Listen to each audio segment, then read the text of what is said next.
From 1999 to 2010, the prison population has grown 18%. From 1999 to 2010, the amount of federal prisoners held privately has increased 784%. Privatization of prisons is growing tremendously. It is our duty to stop this. If it continues, legalized corruption will rise, prison abuse will explode, and overcrowding will not be solved. Under the current system, private corporations can make money off of crime. There is more incentive for further incarceration of more individuals in the pursuit of profit. Any reform of current laws will be lobbied against if these types of corporations are given more business. The government is losing its power to enforce laws. We are becoming a corporatocracy.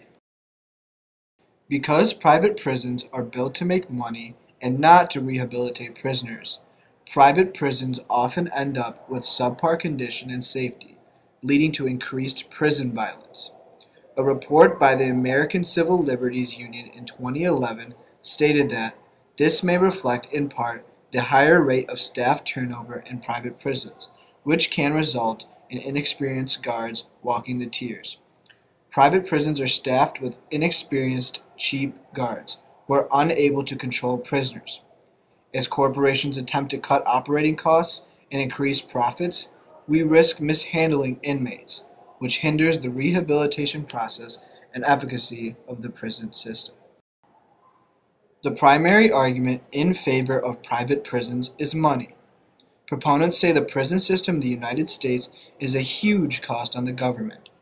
Private prisons will create competition to lower costs and to increase efficiency. However, The Economist reported in 2010 that, quote, private prisons in Arizona cost more on a per-prisoner basis than do public institutions. Firms in the prison business reap profits by billing government for rather more than their initial lowball estimates, end quote. Basically, the government ends up paying private corporations more than if they simply built and opened the prisons themselves. Private prison corporations create the illusion of saving money, but in reality, there is no financial benefit to having more and more private prisons. Many states are looking at privatizing certain functions in the operation of their prisons. So you'll have a correction system that privatize healthcare services, that privatize food services, and then you'll have some states that are literally contracting with private companies to run entire prison systems. Entire prisons, and it varies the extent to which different states have actually privatized part of their correction system. And the savings that can be generated from that, I think, really varies. I think the savings that a lot of states expected aren't as dramatic as they had hoped for, and so you have many states that probably aren't going to be privatizing much more than they currently are. When private corporations sign contracts with the government, occupancy requirements are often included, which mean that the private prison must have a specific number of inmates to stay open.